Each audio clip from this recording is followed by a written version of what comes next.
Le gage est défini par l'article 92 de l'acte uniforme révisé portant organisation des sûretés comme étant le contrat par lequel le constituant accorde à un créancier le droit de se faire payer par préférence sur un bien meuble corporel ou un ensemble de biens meubles corporels présents ou futurs. Le succès du gage tient d'une part à la simplicité de sa constitution et d'autre part à son efficacité, notamment en cas de procédure collective contre le débiteur.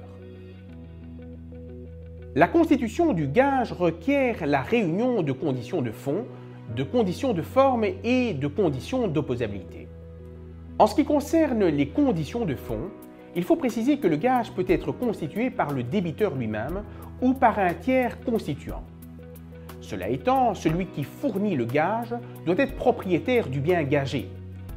Il doit en outre être capable de l'aliéner dans la mesure où le gage doit être vendu en cas de non-paiement de la dette garantie. Aucune condition n'est requise pour le créancier gagiste, mis à part qu'il doit être capable de contracter. Le gage porte sur un bien ou plusieurs biens meubles, corporels, présents ou futurs. En outre, le droit de gage étant conféré sur un bien meuble à titre de garantie d'une créance, il suppose enfin l'existence d'une créance valable. Outre ces conditions de fond, le gage sur meubles corporels est soumis à une condition de forme requise à peine de nullité, l'écrit.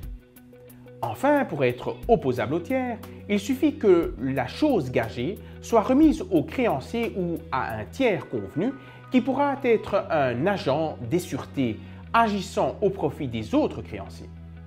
En l'absence de remise de la chose, le contrat de gage est opposable au tiers à condition qu'il soit inscrit au registre du commerce et du crédit mobilier. Le contrat de gage prend fin de deux manières. D'une part, l'extinction corrélative à l'extinction de la dette et d'autre part, l'extinction autonome du gage. Puisqu'il en est l'accessoire, le gage prend fin lorsque l'obligation garantie est entièrement éteinte, tant en capital qu'en intérêts et autres accessoires. Dans l'hypothèse d'un gage avec des possessions, le créancier devra alors rendre la chose gagée et tous ses accessoires au constituant, qui devra rembourser quant à lui les frais utiles ou nécessaires à la conservation du gage, comme l'impose l'article 113 de l'acte uniforme portant sur les sûretés. En cas de gage sans dépossession, c'est également à partir de ce moment-là que le constituant pourra solliciter la radiation de l'inscription du gage au RCCM. À côté de ce mode d'extinction, l'article 117 de l'acte uniforme prévoit trois cas de figure dans lesquels le gage s'éteint indépendamment de l'obligation qu'il garantit et donc nécessairement avant son extinction.